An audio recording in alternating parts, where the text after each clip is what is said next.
Magento Creative, partnering with the client to help fulfill their strategic growth, serving the world as an Adobe Gold partner and BigCommerce Elite partner.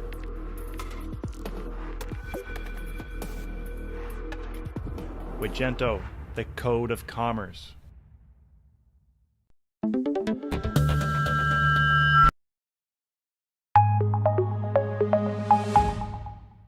All right, welcome to this episode of Talk Commerce. Talk Commerce. I don't have a big budget to do a booming reverb yet, so that's my intro that I'm going to do. I have Muliadi Jeo, and Muliadi, why don't you go ahead and introduce yourself? Tell us what you do and how you're involved in our wonderful Magento community. Thank you, Brent. So yes, everybody, my name is Muliadi. I'm based in Jakarta, Indonesia. So I'm currently is the CTO of a company called SIRCLO, which is a company that provide an end-to-end e-commerce services in Indonesia.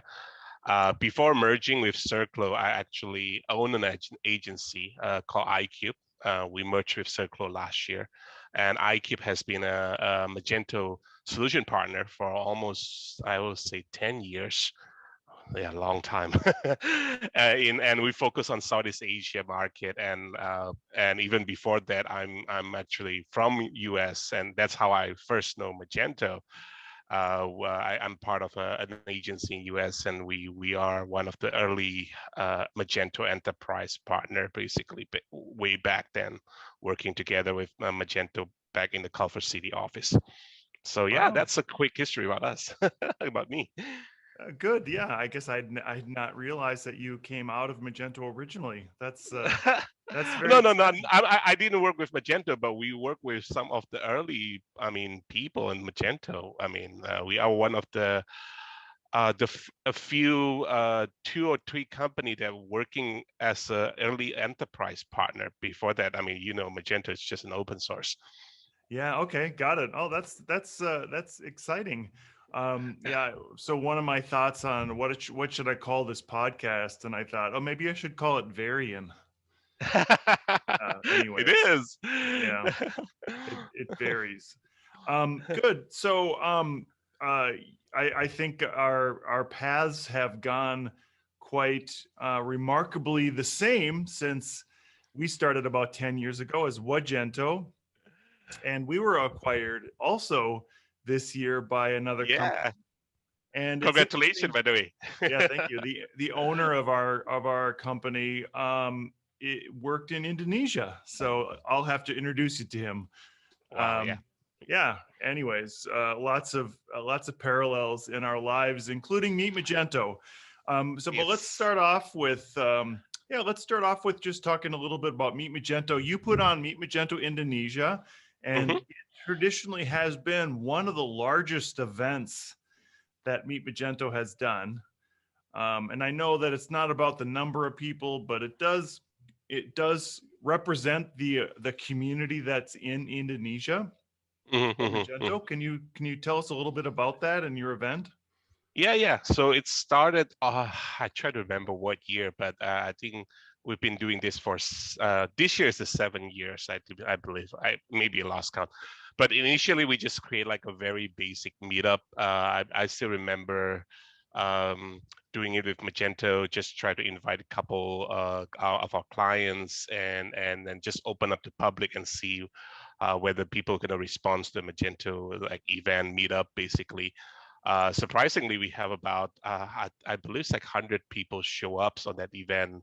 I have a speaker from Magento, and then from several of my technology partner in Indonesia, from the payment and shipping. So there's about probably 6 or 7 speaker only that's that day, and we just surprised by the response. So we know that. Yeah, I think this might work. I think there's an interest on the community here.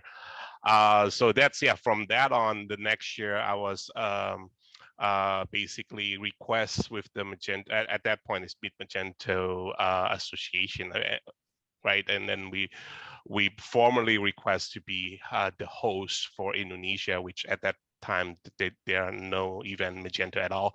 And then they approve us to do that, and we formally kick off the first Meet Magento Indonesia. I still remember Guido was there. I mean, was sent to Indonesia just to speak and to do welcoming, opening welcome. So it's great to have him there in Jakarta. And yeah, we have close to, I believe, 150 or close to 200, yeah, for that first event. So we were quite happy with the turnout, and a lot of. We have two tracks, so we have a technical track and we have a business track since the beginning. So we see both interest on both tracks quite strong, even from the first event that we have. Developers are flocking there, and then obviously the business trying to know about e-commerce, which is still quite new at that time in Indonesia, and it's kind of in early stage of e-commerce in our country. So yeah, I mean, and it's just rolling out from there, and just year after year, we're just having the event physically until last year. Obviously, because of the pandemic, we have to switch into an online version of the event. Yeah, it's probably about, I mean, 400-ish in the last couple of years as far as the audience go. So it's good turnout. Yeah, and I had the pleasure of speaking at your event Yes. last year. It was great. I'm hoping to get there in person. I went to Meet Magento Singapore in 2019. That was such a fun event. And a very long flight for me, even longer than India, I think. Like directly across the world, it's like 2 8-hour flights or something I had to take to get there, but it was well worth it. Singapore is such a great place.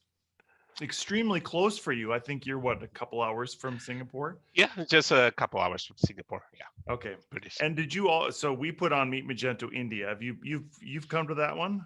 I can't remember. No, not yet. Not yet. I haven't had a chance to fly there. I mean, I definitely want to go there.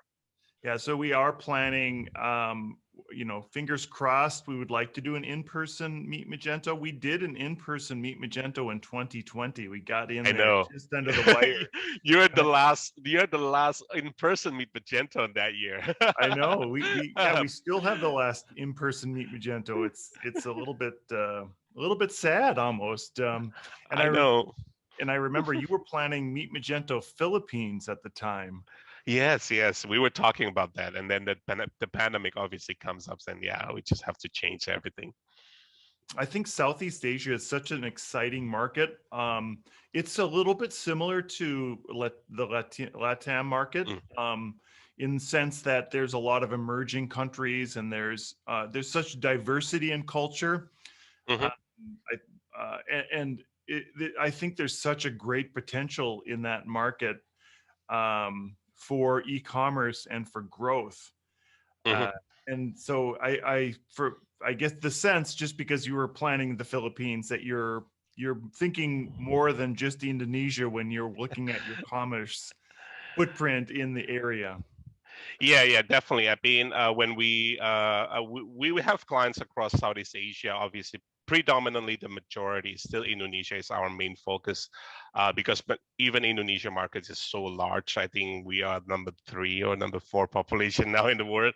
I lost count on that one on the ranking, but yeah, definitely the Southeast Asia is very ripe. I mean, from the changing on the technology and how, because we are predominantly is young people, right? I mean, as a population in general in Southeast Asia, all the Southeast Asia country has more younger people than the older people, so they are more receptive on the technology changes, and that's kind of catapult a lot of the innovations, and they are much more open on trying out new things. That's why we kind of leapfrog a lot of things. Like we bypass desktop browser, we go straight to mobile in a lot of the country, and some of the people even doesn't have an email because they just go straight to the phone with the features phone. And obviously now the smartphone is so cheap, everybody have Android, and it's just very different. I mean, in terms of like the whole digital footprint in this region in general, and obviously those open up a lot of the e-commerce opportunity from not just from the e-commerce trading side of it, but the ecosystem itself, right? I mean, the shipping innovation, the payment innovation is just constantly. I mean, there's new stuff almost every month that we will see cropping up everywhere. Yeah, I really like that analogy, especially where we're mobile first, and we were seeing that way. You know, like we've launched some websites in Bolivia, and if you think of Bolivia, you may think of something that's not quite as advanced as some other countries. And I think you're right. People all have a smartphone, and they all have a phone number, and they don't necessarily have to have an email anymore. So I think that, one of the things that every commerce platform is going to have to look at, every single thing is going to have to look at, is you shouldn't require an email address to register on your platform. You shouldn't think about what is the user going to look at on a wide screen. They're first going to look at their tiny little mobile device, and then hopefully they have a 5-inch phone or whatever the size is, that screen is going to be only this big. It's going to be 300 pixels wide or whatever that thing is. And thinking about how that behavior is, it's completely different than the behavior of a user on a desktop. It is, and also the bandwidth. I mean, now it's much better. Yeah, I mean, compared to 3 or 4 years ago, I think the mobile connection is getting better and better, which is the good sign. But I remember when Magento 2.0 come up, what is it, like 4 years ago already? 5, right? I don't know. I remember telling Ben. They announced it was second quarter of 2012 that was going to be released. Wow, so that's 8 that's years sort of ago. a joke. that was their announcement. That was the announcement. Yes, that's right. And every year Guido at that moment would say, "Oh, here's the tweet from Magento that said that it's going to launch in this date." But I mean, one of the things with the new Magento 2.0 when they come up, right? I think everything's it's great, looks great, but then it's very JavaScript heavy, and the library of the JavaScript itself is like, if you do the bundle, it's like more than 2 megabytes or something like that. I remember ridiculously, right? But then I told to Ben, say, this is, I think it's a little bit not suitable for the market like Indonesia, where bandwidth's still struggling. I mean, for even loading a page that more than 2 megabytes is going to be challenging. I mean, it's going to take a while. I mean, not while in terms of like hours. No, I mean, it's still like a couple minutes is still, it's long in the e-commerce world, right? I mean, you compare to expectation of this loading 2 or 3 seconds or even 4 seconds. So I said, wow, and this is not going to work. I mean, we basically just try to find a way to chop down the JavaScript and stuff like that just to make it work. But that's true. I mean, the way that people expectation on the mobile, I mean, and because of the limitation that they have, I mean, we have to be really sensitive on, I mean, take consideration on that. Yeah, and in all seriousness, Magento 2 did come out of that sort of 2012 year or time frame, which people weren't necessarily thinking about their browser first on their mobile device. The iPhone was only 4 years old or whatever, and people weren't necessarily thinking that way. And I think the other thing is that Magento 2 is very over-engineered, I think might be a kind word to say about it. Maybe they try to pack as much as they can into something, which I think is great. And yesterday I had a very good conversation about Shopify with Mark Lewis.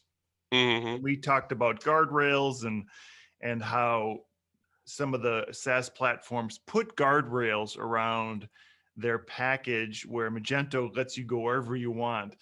And I use the example of, Magento gives you, or Shopify lets you go into your front yard. Magento lets me go all the way to Indonesia and do business there. That's true. Okay, so the market for you've seen it grow Hmm. now, and we talked a little bit about Adobe Commerce and the Adobe Summit. Hmm. How do you see now Adobe Commerce fitting into your market?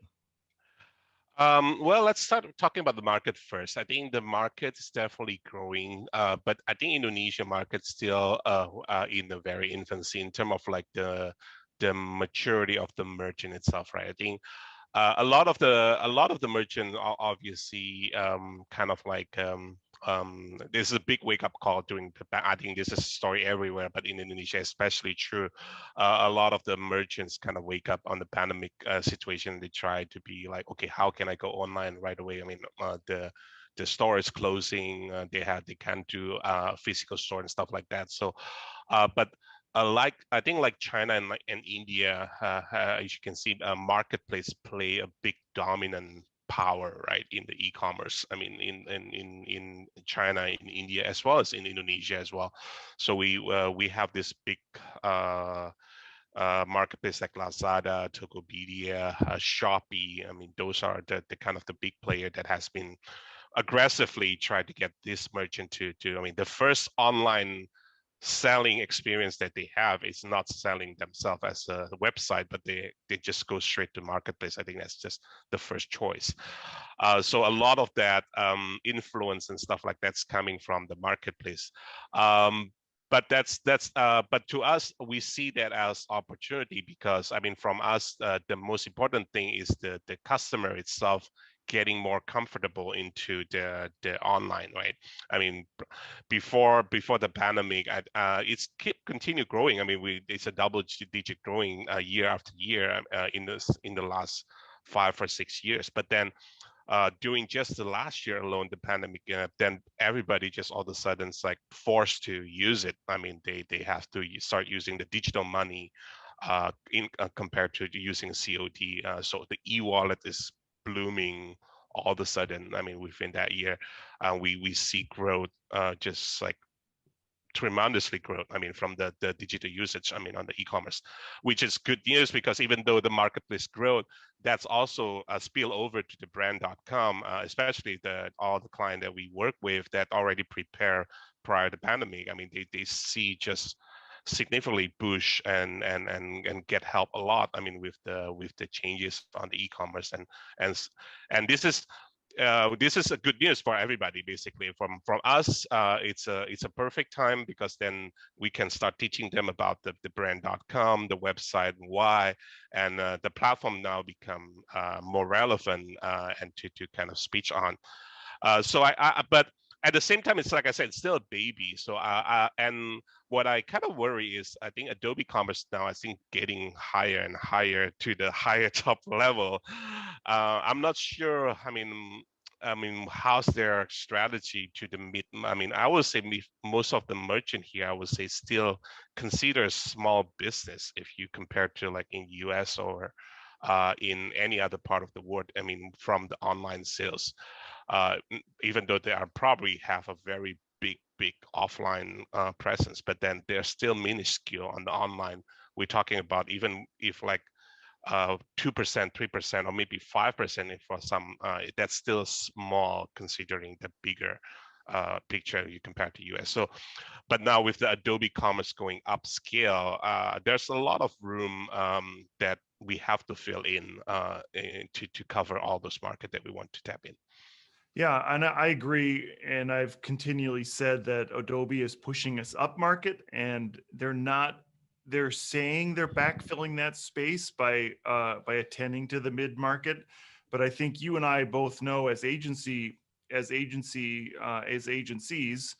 that they aren't actually giving anything new into the mid market. They're just trying to sell their upmarket product into the mid market, which is becoming more and more complex, which is removing a lot of mid-market users because not that the product itself to use is complex, but the Mhm. product to maintain is becoming more complex. Agree. And that is now, I think some of that complexity and cost is pushing out those mid-market users. Mhm, mhm. Yeah, because I mean, I mean, even when we start, I mean, because we are have to do business in Indonesia as agency, so I mean, we come clean with Magento. We can't just only selling enterprise just like you guys do, but we have to still cater on the open source market here in Indonesia because of that kind of sizing and the merchant that we want to serve with. But even with the open source, it's still, I mean, like you said, the maintenance and a lot of stuff, it's not economically sometimes, I mean, for this merchant. Yeah, no, I agree. And I think that the strategy of maybe of having the open source product and having merchants go on to the open source product and then migrate or grow into the Adobe Commerce product um, doesn't exactly work. It's almost like they need a lighter product that is It I don't is. know if it has to be less features, but it has to be less external things that you have to configure to make it work.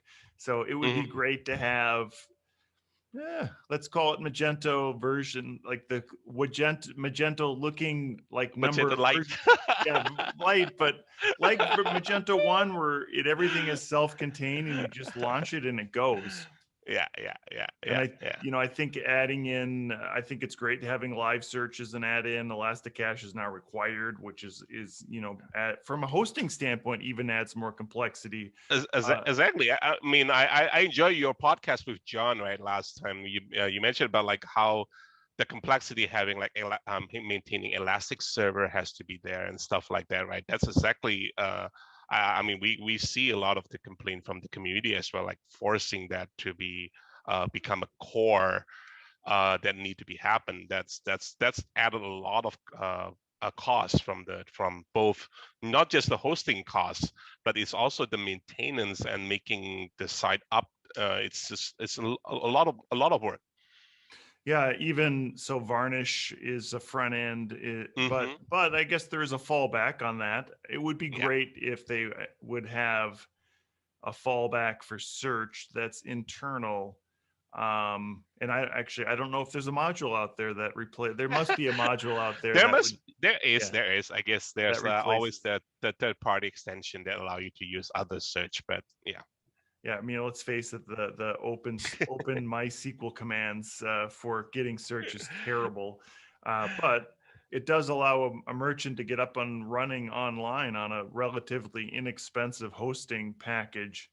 And Yep. now we're moving into places where the hosting companies can't quite meet those low cost demands because of the need for some of these other external services.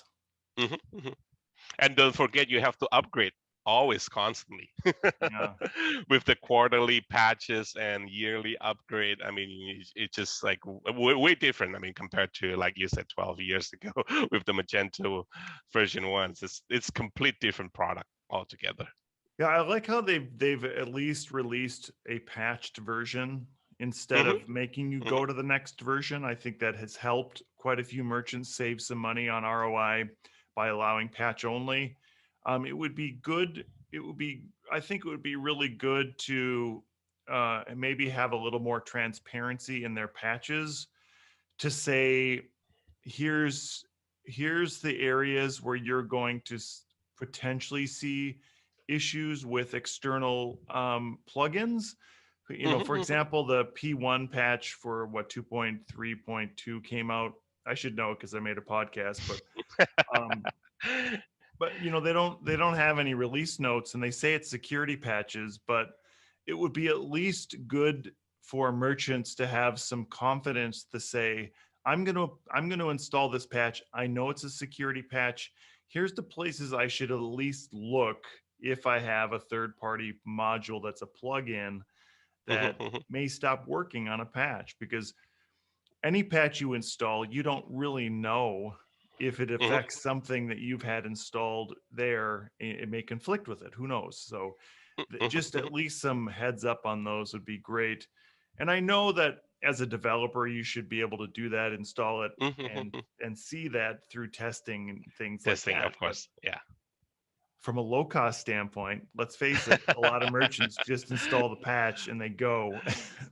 Yeah, and then some merchants just like let it go for 2 years, no touch, no patch, nothing, right? I mean, that's not in their back of the mind. I mean, scheduling or planning, having a budget to do that every year. Just so sometimes just merchant doesn't have that transparency that, oh yeah, that is the hidden cost that you just have to you have to aware, and you when you invest, right, on Magento. Yeah, and I think the hidden costs on SaaS platforms are the plugins that you add and the Mm-hmm. volume that they charge per transaction, or how there's always a business model for a plugin for a SaaS platform. Nobody gives Hmm. away a plugin for free for No, no. Shopify. It is based on some cost, and as you get bigger, that cost grows, and there is definitely a convergence in which Magento makes a lot more sense, or Adobe Commerce, I should say, makes a Yep. lot more sense from a cost standpoint. Even the Yeah. Magento open source makes more sense than a lot of these SaaS platforms for a certain merchant.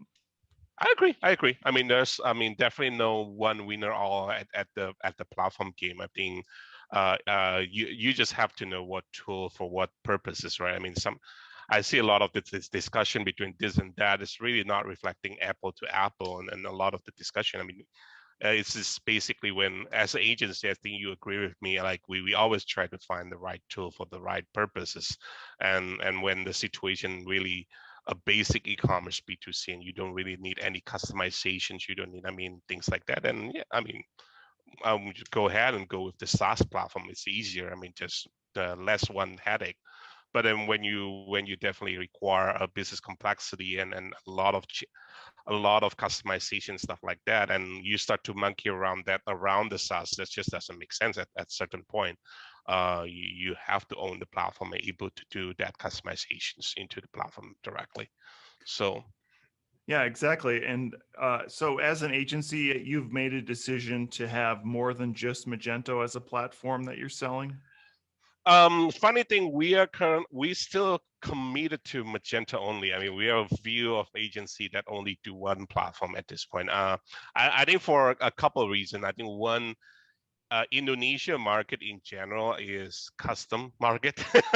So there's no such thing like out of the box on the way that they do business here. I mean, things just change so fast. I mean, even from the simple things like payment and shipping, to be able to cater that with the SaaS solution, it's not that easy. I mean, I think that's why even in Shopify, it's not really able to do fast enough in a market like Indonesia.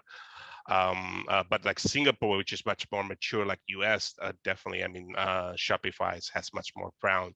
But like a country like Malaysia, Thailand, which is much more complex. I mean, it's the platform. I mean, SaaS models. It's a little bit hard unless you the SaaS company really localized SaaS company where they are creating the SaaS only for that country. Then that makes sense.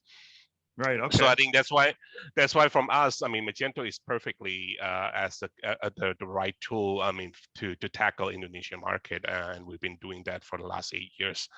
We at this point we built a lot of localized module and stuff like that just for Indonesia.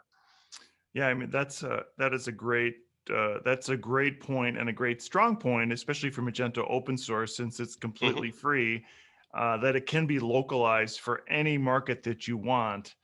Hmm. And if a agency in that market commits to that, that whole localization is completely reusable. And I think one of the exciting things has always been on Magento is that people do open source projects and then they share all that with other people, which only helps that market. Um, Hmm. and I know, in Latin America, there's specific language packs for each country, even though each country speaks Spanish, or except for Brazil, but and Guyana, Belize. Anyways, just a couple countries that aren't Spanish speaking, but uh, there is a certain dialect, and I've had more arguments with Bolivians and Mexicans about Spanish than any other language different than you can imagine. But it does say that it's available and it's available to you, and it's actually not that difficult to create localizations and then Hmm. localizations on your shipping and payments. It's all perfectly possible. I think that's the strongest point on Magento itself. Mhm. Exactly. So I mean, that's actually why we create the Meet Magento, right? Try to kind of like jump starting the ecosystem. When we start talking with the payment, we want them to also commit some developers to help us to create, and which is now nice. I mean, almost like all the payment, the major payment player in Indonesia have a Magento module available. I mean, compared to other country, like I was in Singapore and I start asking a lot of the banking, like, no, I don't have any module working for me and stuff like that, which is kind of funny. Knowing that Singapore is a mature market, so I think we glad that the community actually in Indonesia picking up and this play. I mean, all this local player, the payment technology partner and stuff like that, they chip in and make it available, and it's kind of nice to see that. Yeah, that's very, it's not quite the same in well, let's just take Mexico for example. The challenge for us in Mexico has always been getting developers on board with Magento, and then listening to the complaints about how hard it is. How it is. It's the But same. It's the same. yeah, so trying to grow that market, and we do Meet Magento Mexico as one of our events that we do, and it's always been a struggle because the developer market is not as robust as, let's say, the German Magento developer market, or Mm-hmm. even in Indonesia or in India. The developers, there's probably a billion developers for Magento in India. So it's definitely a challenge. And I think the other challenge in some of those markets is the agencies will develop something like a payment gateway for a bank or Mm-hmm. something like that, and they don't make it open source. They try to hold some of that code close to them, thinking, oh, this is going to be worth quite a bit, and not knowing that making it open source actually helps build that overall Magento community in that country, and then grows the developer base because it's easier to get to those tools. Mm-hmm. Yeah. Um, all right, so let's use our remaining time to talk a little bit about the Magento Association Mm-hmm. and what it's done. And I guess it been 2 years now that it's been going, or Yes, I think it's about 2 years. Yes. yeah, and it's been up and down. I feel, quiet and noisy, and quiet and noisy. I think they have a hard job. Definitely it's not easy, right? I mean, when the association has to. I remember when we have conversations like, why it's taking so long, and then they're basically they have to go through every legal things and stuff like that, right? I mean, when Adobe is a huge company, like we're making sure things align correctly and stuff like that, between what need to happen in the community and what need to happen between with the trademark ownership in Adobe side, right? Let me see. So I think they have the hardest job in that sense. I mean, can try to take care of all the legal and the copyright and what can be done, cannot be done in association, right? I think that's all the tough part. I mean, once you get into that space with the big enterprise company like Adobe. But I think they are finally getting somewhere now. I think the last 1 year has been much better place. I think as association, things much clearer on what can be done, what not can be done. I think things already kind of more settled down that and more focusing on the how's the event and how can they support the community and stuff like that. They're back in track on that right now. Yeah, no, I But agree 100. obviously, I yeah, agree. but the pandemic unfortunately put everything on hold right now. Yeah, and they do really have a very tough job. I 100% agree with that. I was involved in the very beginning, just I think before they even formed, just on some of those committees, and it was definitely a lot of round and round with everybody having an opinion.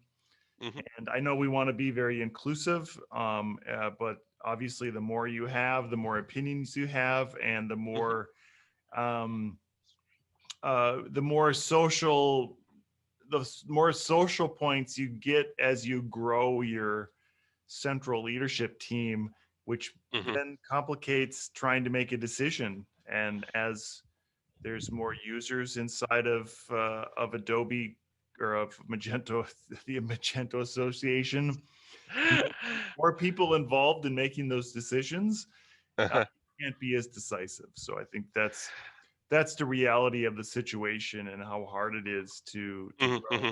I'm I'm I'm very encouraged by they've gotten some sponsors now, and they're they're putting on the Magento Connect event. I thought was very good right after Adobe I Summit. agree. So yeah, Hmm. all that I think Completely. it's very promising what's happening now inside of that. Yeah, but the challenge I don't think is done yet, though. I mean, I think the balancing act between the community of Magento and now with the stance of Adobe Commerce becoming much more like a commercial product. How do you balance that? Are the association is more into the open source, or are they more promoting the commerce? So where's the balance point? I think this is going to be interesting to see. Yeah, the rumors are out there. Is will Magento Association take over the code for open source? Open And no, I source. don't think that's going to happen. I think they're going to want to own that. So I don't think that's the right place too. I mean, I don't. no, definitely Yeah, not. yeah. So you have a committee of people that are deciding on something. Yeah. Anyways, um, I think the challenge on that then too is countries that want to do a Meet Magento event. There's always been so much resistance, and when we tried to do our first Meet Magento event, it was I felt like it was always go big or don't do it. Like you had to commit the X amount of funds to this event. You should get this many people to it, or otherwise just do a meetup. That's what Mhm. I felt like the original conversation was around. And I don't know, maybe I didn't articulate myself very well to the original Magento Association, but I felt like there was some of the um, in trying to organize event and like I'll give you an example. We would like to have organized a Meet Magento event in Bolivia. Mm, mm, And so maybe we would get 50 people to the event, but is that better to have done the event in Bolivia and get 50 people than to not have done it ever and get no people? mm, I think mm, you have to start somewhere, and there mm, has to be, again, we talked about Magento, Meet Magento Accelerator or Meet Magento Lite or something. mm, Does it matter what you call it?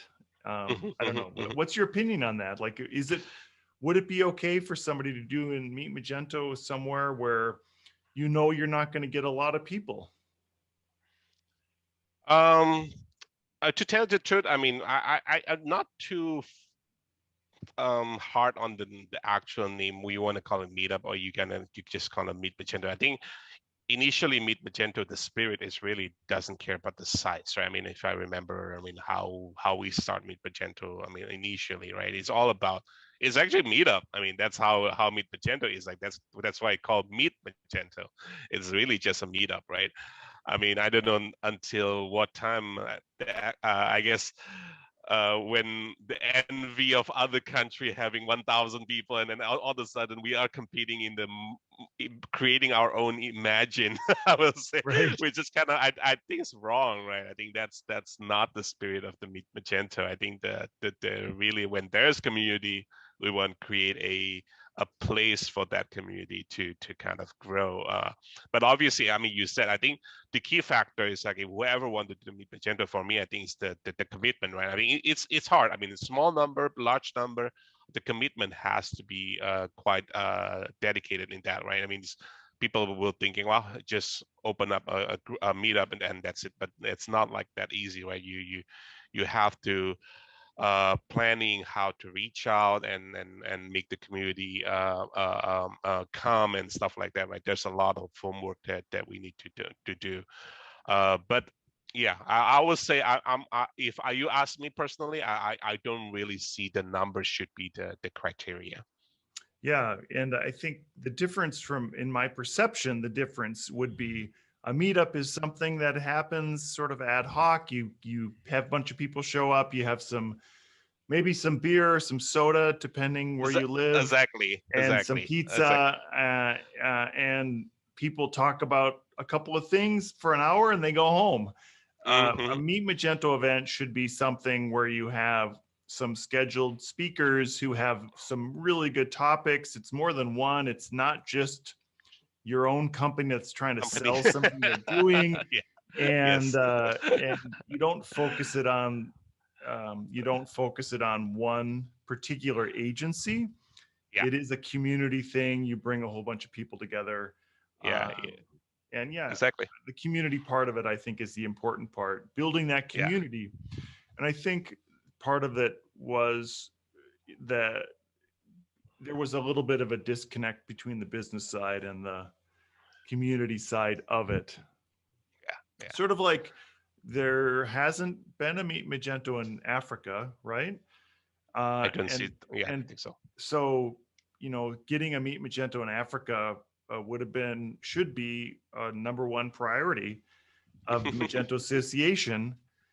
And I'll voice another complaint that I've had is, one of their requirements is to have a local person put on the event, which I think is great. But if there's nobody stepping up to do it and somebody else wants to do it, then it should be sort of like, okay, if nobody's going to do it, this person wants to do it, let's do it. Like, what's the worst case that could happen? You do a Meet Magento in Nairobi, right? Uh, and you end up having a Meet Magento event, and people come together and we talk about Magento. We get people from all over the world that come in and we talk about what's happening, and we introduce Magento to Africa, East Africa, and we keep going. So I don't know.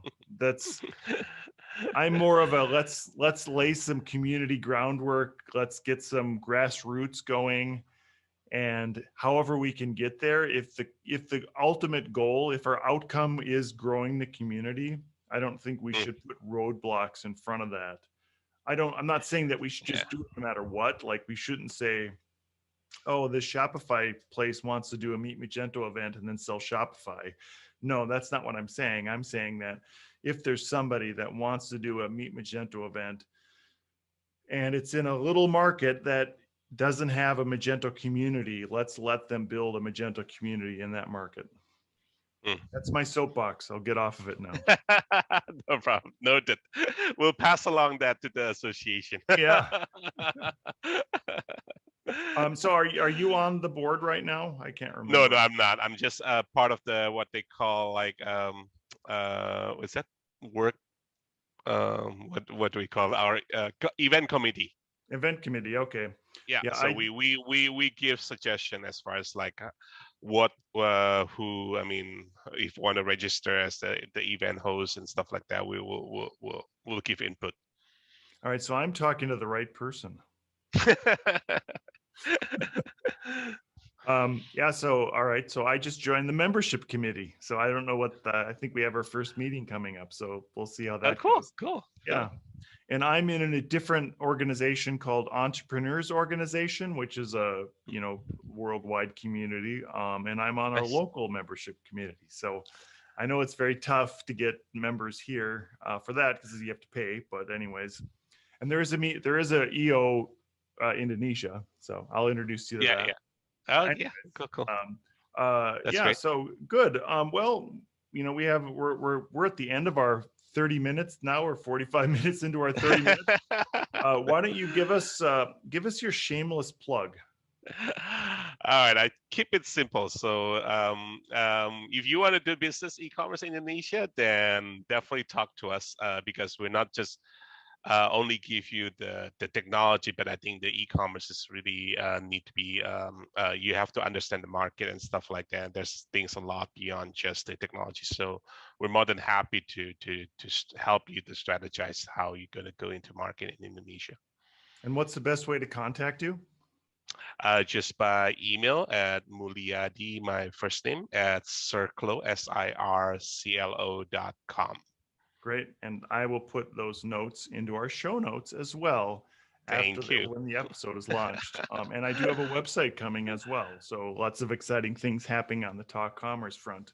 All right, so my shameless plug and my let's just say my community building efforts now, my energy going into the future, is we are planning an Adobe hackathon.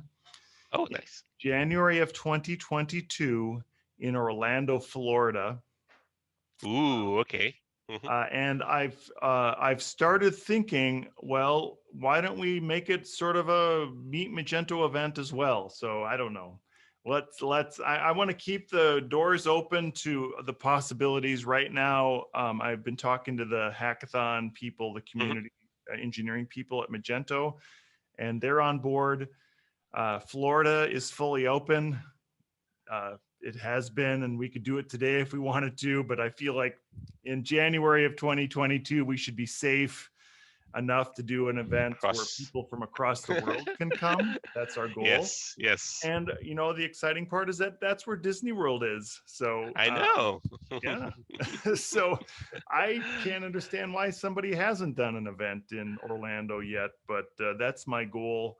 Madeline, who is our event organizer, is spearheading that effort. So if you're interested or anybody's interested, we want to put on a hackathon at least, but my brain works quickly and not so efficiently. So I was thinking, why don't we could do some kind of mini event as well on top of a hackathon. Maybe we'll do a Thursday with the weekend for Disney World. Exactly. Yeah, good. Sounds good. Yeah, thanks, great. Brent. Well, yeah, thanks a lot, and thanks for taking my time here. And have a great evening. You too. Talk to you soon. Bye-bye. Bye. Magento Creative, partnering with the client to help fulfill their strategic growth, serving the world as an Adobe Gold partner and BigCommerce Elite partner.